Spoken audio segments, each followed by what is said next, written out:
यदि हम भाषा की पाठ्य वस्तु की बात करें तो जैसा कि हमने शुरू में कहा कि दो पार्ट है। एक तो भाषा जिसमें संरचना है, ग्रामर है, और दूसरा लिटरेचर जिसमें विभिन्न रचनाकारों की रचनाओं को हम पढ़ते हैं और कैसे लिटरेचर क्रिएट होता है, कैसे कहानी लिखें, कैसे कविता लिखें, कैसे पात्रों का चयन करें, कैसे अपनी बात को अभिव्यक्त करने के लिए विभिन्न साधनों का इस्तेमाल करें। तो ये सब क्रम में हम लोगों ने देखा कि यदि हम लैंग्वेज को समझना चाहते हैं तो मुख्य रूप से हमको क्या करना पड़ेगा कि लैंग्वेज के स्ट्रक्चर के रूप में, ग्रामर के रूप में ये कंटेंट होगा जिसमें ग्रामर है, स्ट्रक्चर है, और दूसरा कंटेंट होगा जिसमें क्या है, लिटरेचर है। हाँ, ये सही है कि जब छोटे बच्चे को हम पढ़ाएंगे तो क्या होगा उसमें, ऑब्वियस है कि लिटरेचर की मात्रा कम होगी, न के बराबर होगी या नहीं होगी, लेकिन भाषा की संरचना, भाषा का व्याकरण उसमें निश्चित रूप से होगा। तो लैंग्वेज को मुख्य रूप से जो कंटेंट है उसको हम ऐसे समझेंगे। दूसरा कि अब कितना लैंग्वेज होगा, 3 लैंग्वेज फार्मूला होगा। अब जो नेशनल एजुकेशन पॉलिसी कहती है कि नहीं आप बहुत लैंग्वेज पढ़ाइए, उसमें आप देखेंगे स्टेज स्पेसिफिक यदि हम भाषा की बात करेंगे तो बहुत सारी भाषाएं पढ़ाई जा रही हैं, और वो कहता भी है कि बहुत सारी भाषाएं पढ़ाई जानी चाहिए, लेकिन कितनी भाषा।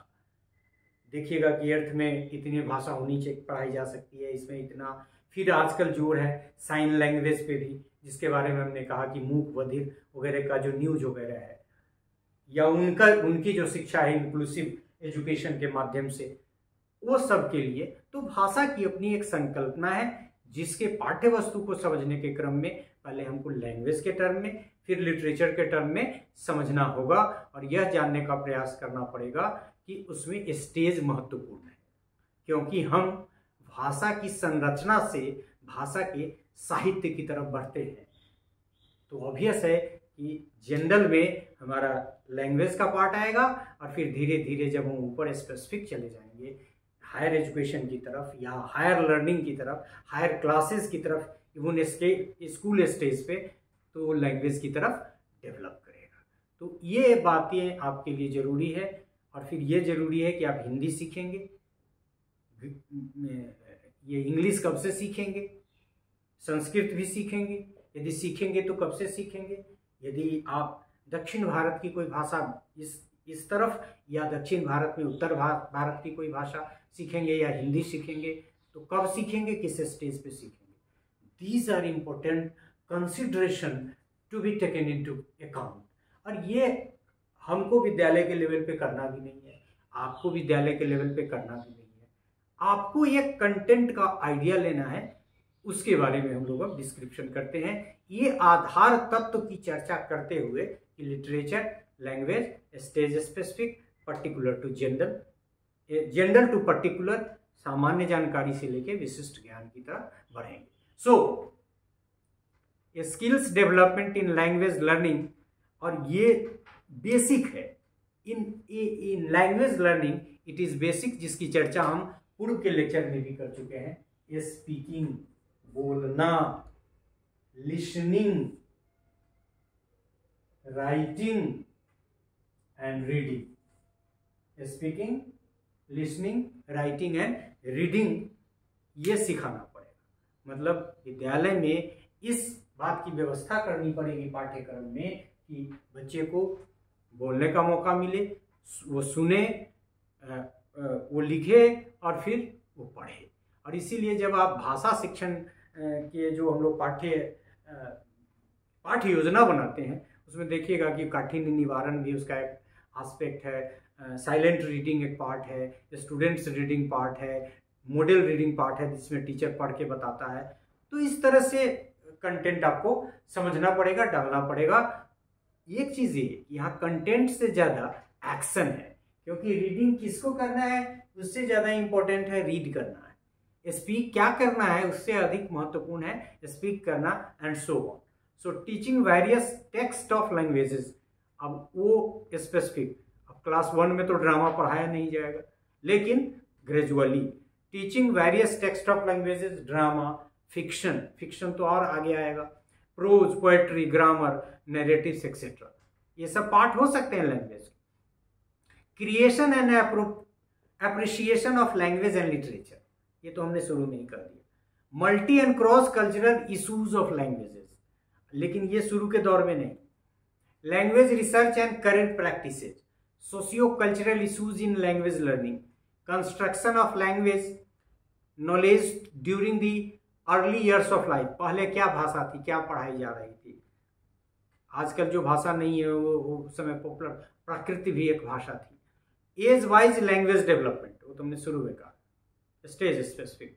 मल्टीलिंगुअलिज्म एंड लैंग्वेज लर्निंग, वहीं 3 लैंग्वेज से लेके 4, 5 कितने लैंग्वेज पढ़ाएंगे। Differences between school and home language, घर में वो भाषा और फिर अभी किसी लेक्चर में हम लोगों ने चर्चा भी की कि प्रारंभिक अवस्था में जो बच्चे की भाषा हो, अध्ययन का माध्यम हो, वो mother tongue. Mother tongue doesn't mean Hindi, even for the Hindi belt students. वो भोजपुरी में बोलता है तो भोजपुरी हो, बज्जिका में बोलता है तो बज्जिका हो। यूजेज ऑफ लैंग्वेजेस, इस्तेमाल करना सीखे। Language development and cognitive skills, मतलब ज्ञान प्राप्त करें कॉग्निटिव स्किल्स का।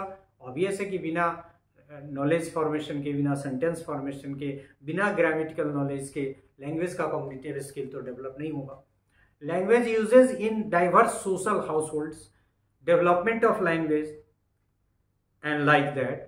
तो मुख्य रूप से भाषा का पर्पस क्या है, कम्युनिकेट करना, शुरू में भी हमने देखा। और फिर ये speak, listen, right and read, इनके माध्यम, इनकी अपॉर्चुनिटी प्रोवाइड करते हुए कंटेंट का सिलेक्शन करना, जो धीरे धीरे स्ट्रक्चर और ग्रामर से लिटरेचर की तरफ जाएगा।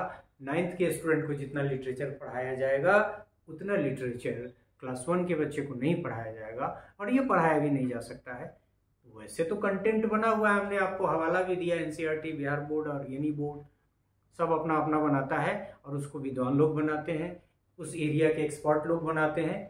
तो वो आपको एक आधार का काम कर सकता है। यदि आपको आउटलाइन करना हो तो आपको उसकी मदद लेनी चाहिए, उसकी मदद आप ले सकते हैं। लेकिन सामान्य जानकारी के तौर पे भाषा की आपकी अपनी जो एक समझ है, उसके आधार पे एक पाठ्यक्रम निर्माण करने के योग्य आप बन सकते हैं। क्योंकि जब ये स्पेशलाइज्ड होगा तो उसके लिए आपको ज़्यादा एक्सपर्टीज की जरूरत पड़ेगी, and that is being done in the team work, that is never an individual work. तो वो काम भी नहीं है। इस तरह से हम लोगों ने भाषा की जो पाठ्य वस्तु हो विद्यालयी लेवल पे, उसके बारे में जाना, और अन्य अनुशासन, अकादमिक अनुशासन के सापेक्ष में भी और भाषा के सापेक्ष में भी हमने ये जाना कि जो विषय वस्तु है, पाठ्य वस्तु है, वो हमेशा सामान्य जानकारी से लेकर विशिष्ट ज्ञान की तरफ बढ़ता है, और ये सबके लिए सत्य है। तो इस तरह से हम लोगों ने इस पार्ट को, जिसमें हम लोगों ने content of language, content of school subjects related to language discuss किया, ये हमारा आज खत्म हो गया। और इसके साथ साथ बाकी जितने भी लेक्चर हमको करने थे, जिसके लिए हम लोगों ने आज प्रस्तावित किया था, कंटेंट आउटलाइन किया था, वो भी यहाँ खत्म हुआ। So thanks for this part and thanks for all the related part. Thank you.